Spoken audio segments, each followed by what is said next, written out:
ഇന്നലെ doctor John Brittas MP പറഞ്ഞ വളരെ പ്രധാനപ്പെട്ട ഒരു കാര്യം നമ്മുടെ മുൻപിലേക്ക് വരുന്നു. മറ്റൊന്നുമല്ല, ഇന്നലെ ഈ SSKയുമായി ബന്ധപ്പെട്ട ഫണ്ടിന്റെ SSIയുമായി ബന്ധപ്പെട്ട ഫണ്ടിന്റെ ഒരു ചെറിയ ഭാഗം നമുക്ക് സുപ്രീം കോടതി നിർദ്ദേശത്തെ തുടർന്ന് കേന്ദ്ര സർക്കാർ അനുവദിച്ചു നൽകുന്ന ഒരു സാഹചര്യമുണ്ടായി. ഒരു 92 കോടിയോളം രൂപ നമുക്ക് കിട്ടുന്ന ഒരു സാഹചര്യമുണ്ടായി.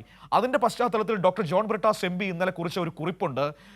ഈ അദ്ദേഹത്തോട് ദില്ലിയിലെ ഒരു ഉന്നതൻ പറഞ്ഞ കാര്യമാണ് അദ്ദേഹം പറഞ്ഞത്.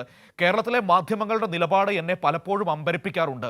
PM ശ്രീ പദ്ധതിയുമായി ബന്ധപ്പെട്ട ധാരണാപത്രത്തിൽ നിന്ന് കേരള സർക്കാർ പിൻവാങ്ങാൻ തീരുമാനിച്ചതോടെ ഫണ്ട് തടയില്ലേ എന്ന് ചോദിച്ചാണ് പല പത്രക്കാരും എൻ്റെ ഓഫീസിലുള്ളവരെ സമീപിച്ചത് എന്ന വളരെ പ്രധാനപ്പെട്ട ഒരു കാര്യം ഡൽഹിയിലെ ഒരു പ്രധാനപ്പെട്ട ഉദ്യോഗസ്ഥൻ ഡോക്ടർ ജോൺ ബ്രിട്ടാസ് MPയോട് പറഞ്ഞു എന്ന് പറയുന്ന ഒരു വാചകമാണ് അദ്ദേഹം കുറിച്ചത്. നിങ്ങൾ ഓർത്ത് നോക്കൂ, നമ്മുടെ നാടിനോടുള്ള മാധ്യമപ്രവർത്തകരുടെ സമീപനം ഏത് രീതിയിലാണെന്ന്.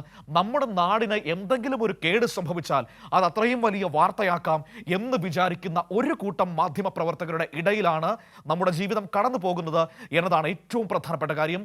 എന്തുകൊണ്ടാണ് ഈ മാപ്ര എന്ന് പറയുന്ന വിളി ഓരോ ദിവസവും ആവർത്തിക്കപ്പെടുന്നത് എന്നത് ഇതിൽ നിന്നൊക്കെ വ്യക്തമാണ്. അതോടൊപ്പം തന്നെ പറയേണ്ടതാണ്, കഴിഞ്ഞ ദിവസം നമ്മുടെ V അബ്ദുറഹ്മാൻ പറഞ്ഞൊരു കാര്യം കൂടിയുണ്ടല്ലോ, ഈ അർജന്റീനൻ ടീമിന്റെ വരവുമായി ബന്ധപ്പെട്ട് അത് ഒരുപാട് പ്രശ്നങ്ങളുമായി ബന്ധപ്പെട്ട് നിൽക്കുകയാണല്ലോ. പക്ഷേ എങ്കിൽ പോലും സ്പാനിഷിലടക്കം അർജന്റീനൻ ടീമിലേക്ക് ഇമെയിലുകൾ എത്തുകയായിരുന്നുവെന്ന്, കേരളത്തിലേക്ക് വരരുത് എന്നൊക്കെ പറഞ്ഞുകൊണ്ട് മാധ്യമ സ്ഥാപനങ്ങളിൽ നിന്നടക്കം എത്തിയെന്ന വളരെ പ്രധാനപ്പെട്ട ഒരു വാചകം V അബ്ദുറഹ്മാൻ കായിക മന്ത്രി പറയുന്നത് കേട്ടു. നിങ്ങൾ ഓർത്ത് നോക്കൂ, എന്താണ് ഇവരൊക്കെ ചെയ്തുകൊണ്ടിരിക്കുന്നത്?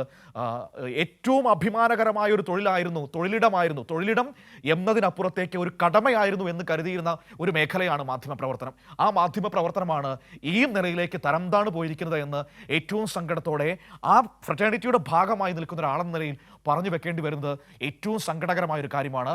നമ്മുടെ നാടിന് എന്തെങ്കിലും കോട്ടം സംഭവിച്ചാൽ അത് ആഘോഷമാക്കാൻ തീരുമാനിക്കുന്ന ഒരു വിഭാഗം മാധ്യമങ്ങൾ എന്ന് ഏറ്റവും സങ്കടത്തോടെ പറയേണ്ടി വരുന്നു.